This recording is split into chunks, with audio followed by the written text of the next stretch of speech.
little green glowing light in the sand. It's right here. Whoa, so beautiful. Then let's investigate.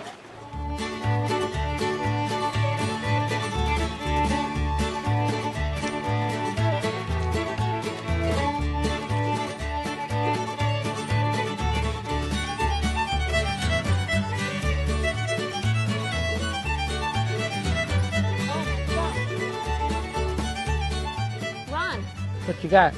It's a crab, but it has some beautiful markings. I've never seen this before. That's gorgeous. I know.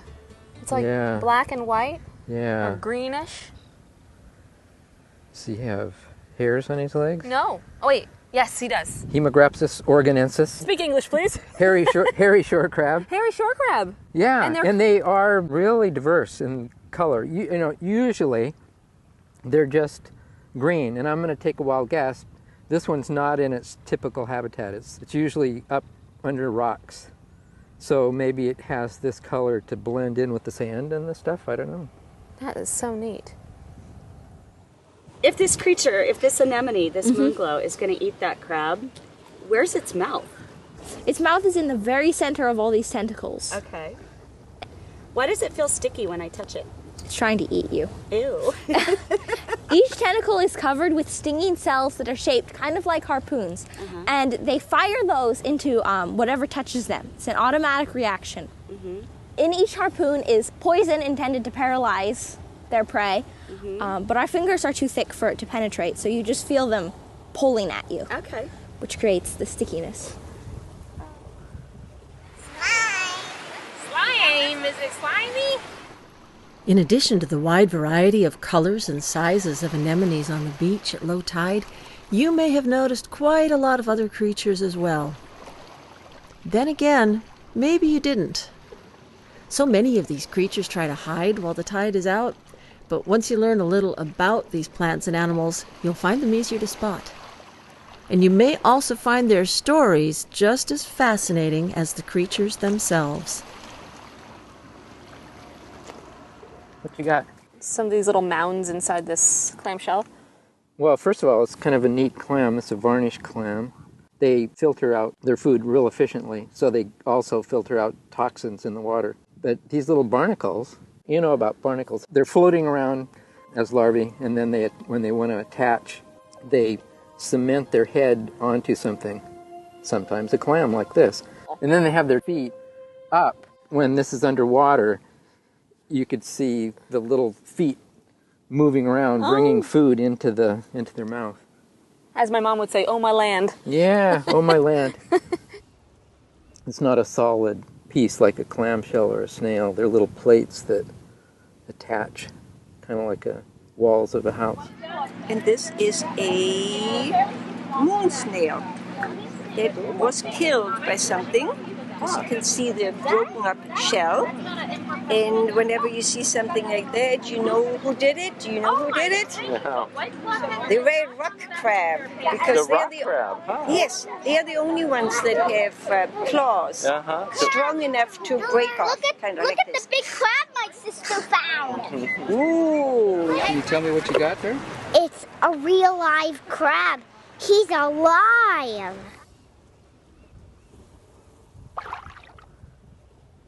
Oh, look, and it's opening back up. It looks just like a flower. Or a mouth. Or a mouth, yeah. Which is what it actually is. Yes. Oh. Hey, you just got clam. Yes, I did.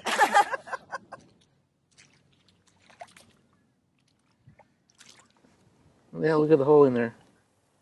The clam's no longer there because he got slurped out by a moon snail.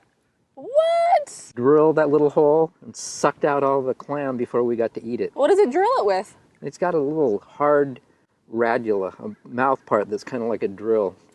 And it very slowly, while he's holding it, drills in there, then eats the clam. Moon snails are rather large snails, and like many other snails, they have a trap door that they use to seal themselves inside their shell.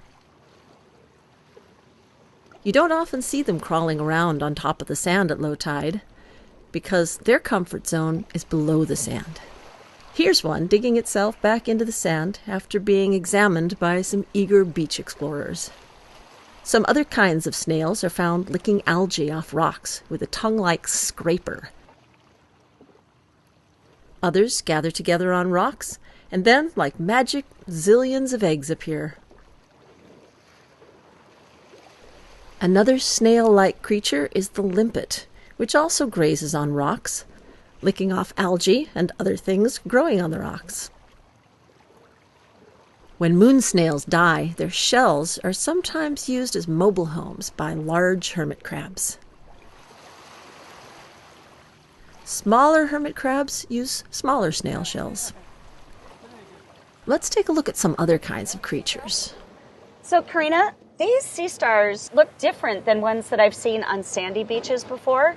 These sea stars tend to live on rocky beaches because these beaches are where their primary food source is. They like to eat barnacles, mussels. They will eat snails if they can get a hold of them. Mm-hmm.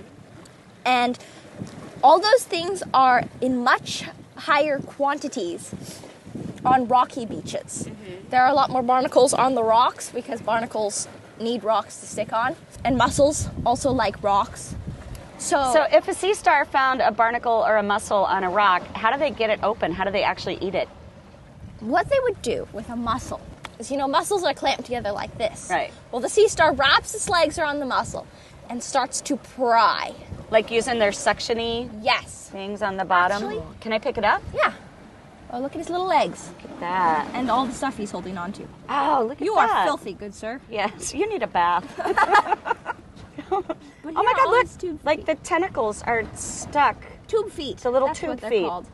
Look Yes. at them, they're waving around. Yeah, he's looking for something to hang on to. They just use their tube feet to hold on to the mussel. What they do is they harden their body in a position that puts pressure on the mussel. And because the mussel is a muscle, it eventually tires. But the sea star's body is stuck hard like that. So it won't get tired. So eventually the mussel gets tired and it falls open. And the sea star regurgitates its stomach, throws it up right inside the mussel, and digests it from the outside.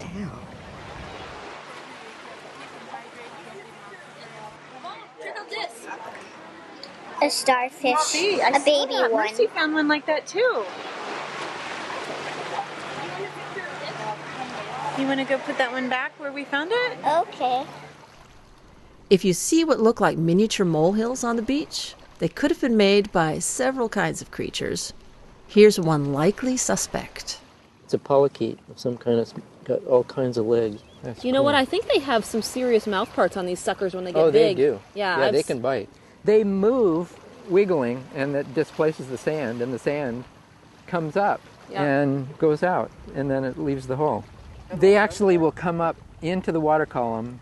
What are they a food source for? Starry flounders, English sole, staghorn sculpins, but especially sea run cutthroat trout. So, what's this thing that's stuck to the rock? This is a chitin.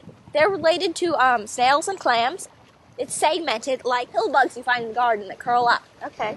They feel like they're hard though, like little shells. They are. Pill bugs are hard too. But underneath it's got a snail foot she's using to clamp tight to this rock. And if I pried it off, it would curl up into a ball just like pill bugs. Mm-hmm. So I can't get it off. He is clamped on to prevent us from getting him off. But yeah, they slide over rocks just like snails, and they use their sandpapery tongue, their radula, to lick algae off of things. There's a lot of things that lick on this beach, aren't there?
alive!